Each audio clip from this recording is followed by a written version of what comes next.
The Dutch bought Manhattan for $24 worth of beads. Except they didn't. The sellers didn't even own the land they sold. And that's just the beginning of New York's wild story. This is a city that started as a fur trading post, got passed between 3 different countries, welcomed 12 million immigrants through one tiny island, survived the deadliest attack on American soil, and somehow became the center of the world. From New Amsterdam to the Big Apple, this is how a swampy island became the city that never sleeps. Trust me, the real story is way more interesting than the myths.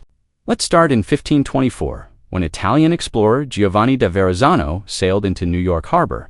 He was working for the French, looking for a route to Asia, and definitely didn't find it. He looked around, thought the area was nice, and left. Nobody cared.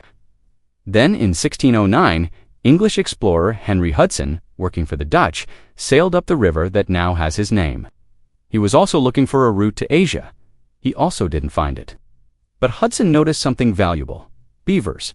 Lots of beavers. And beaver fur was huge business in Europe at the time. People wanted fancy beaver fur hats, and Hudson realized this area was packed with them. He reported back to the Dutch, and suddenly they were very interested.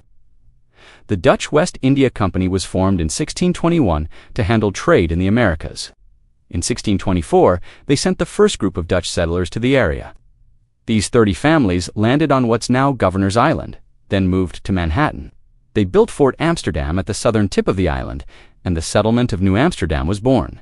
The goal was simple: trade beaver furs with the local Lenape people, make money, go home rich. Now here's where that famous $24 story comes in. In 1626, Peter Minuet arrived as the new director of New Amsterdam. He was told to make the Dutch claim to Manhattan as official as possible. So he negotiated with local Native Americans to buy the island for 60 guilders worth of goods. That's about $1,150 today, not 24. The $24 figure comes from an 1840s historian who did some creative math. But here's the twist. The people Minuet bought Manhattan from probably didn't actually live there. They were likely Canarsie people from what's now Brooklyn, just passing through Manhattan to trade. The Wequasgeek people, who actually controlled most of Manhattan, found out about this deal and were furious. Imagine someone selling your house while you're on vacation. The Dutch had to basically buy parts of Manhattan again from the actual residents. And even then, the Lenape didn't understand land ownership the way Europeans did. To them, this was more like a treaty to share the land, not sell it forever. Cultural misunderstandings and sketchy real estate deals, New York tradition started early. New Amsterdam grew slowly at first. By 1630, there were only about 300 people living there, but the population was incredibly diverse for the time. You had Dutch, French, English, Germans, Africans, both free and enslaved, and others. 18 different languages were reportedly spoken in this tiny settlement. That diversity is still a huge part of New York's identity today. The Dutch also created some infrastructure that still matters. Wall Street got its name from an actual wall the Dutch built in 1653 to protect the settlement from attacks. Broadway was originally a Native American path that the Dutch widened into a road. Place names like Harlem, which comes from Haarlem in the Netherlands, and Brooklyn, from the Dutch town Breukelen, are still around. The Dutch ran New Amsterdam until 1664. Then the English showed up. King Charles II decided he wanted to give the area to his brother James, the Duke of York, even though the Dutch were currently using it. So he sent 4 warships into the harbor and demanded the Dutch hand it over. The Dutch director at the time, Peter Stuyvesant, wanted to fight. But the colonists looked at 4 English warships, looked at their small, poorly defended settlement, and told Stuyvesant to surrender. Smart choice. The English took over without firing a shot and renamed everything. New Amsterdam became New York. Fort Amsterdam became Fort James. The English kept most of the Dutch systems and laws in place, so daily life didn't change much. The Dutch briefly recaptured the city in 1673 and renamed it New Orange, but they gave it back to England the next year in a treaty. From 1674 onward, New York was English and later British. Under British rule, New York grew into a major port city. By 1700, the population was about 5,000. By 1776, it was 25,000, making it one of the largest cities in the American colonies. The city became a center for trade, shipping, and commerce. It also had a dark side. In the early 1700s, more than 40% of New York households owned slaves. Enslaved people did domestic work, skilled trades, shipping, and construction. By 1741, about 20% of the city's population was enslaved. Then came the American Revolution. New York was hugely important during the war. The British captured the city in 1776 after the Battle of Long Island, and they held it until the war ended in 1783. During British occupation, much of the city burned in two massive fires. Whether the fires were accidents or set deliberately by American forces is still debated. When the British finally left in 1783, George Washington and his troops marched triumphantly down Broadway. New York briefly became the capital of the new United States from 1785 to 1790.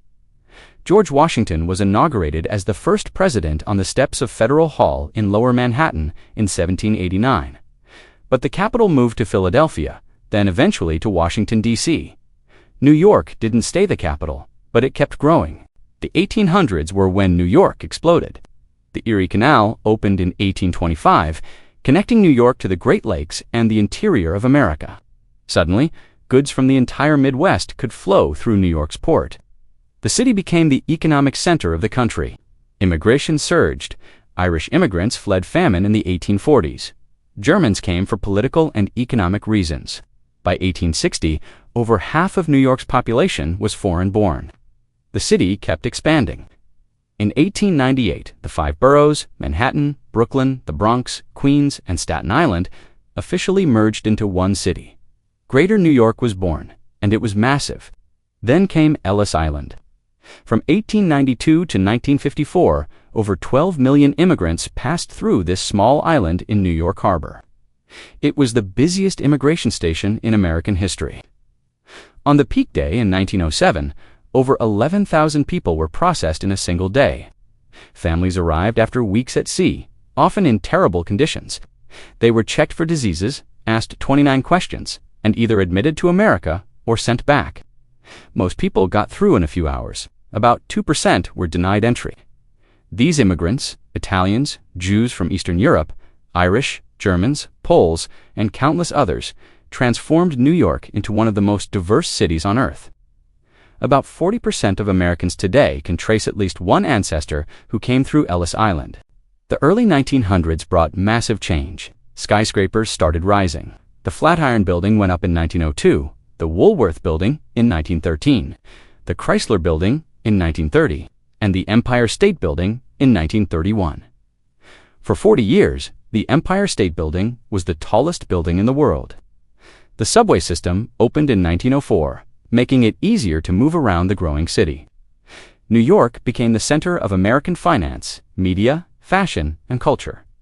Broadway became synonymous with theater. Wall Street controlled American business. Harlem became the center of African American culture during the Harlem Renaissance of the 1920s. Jazz, literature, art, it all flowed through New York. The city survived the Great Depression, though it hit hard. Then World War II brought economic recovery as New York's ports and industries supported the war effort. After the war, New York was on top of the world.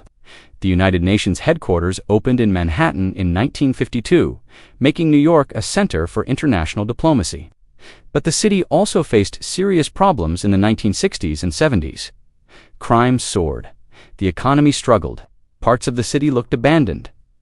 By 1975, New York was on the verge of bankruptcy. The federal government refused to help, leading to the famous headline, "Ford to City, Drop Dead."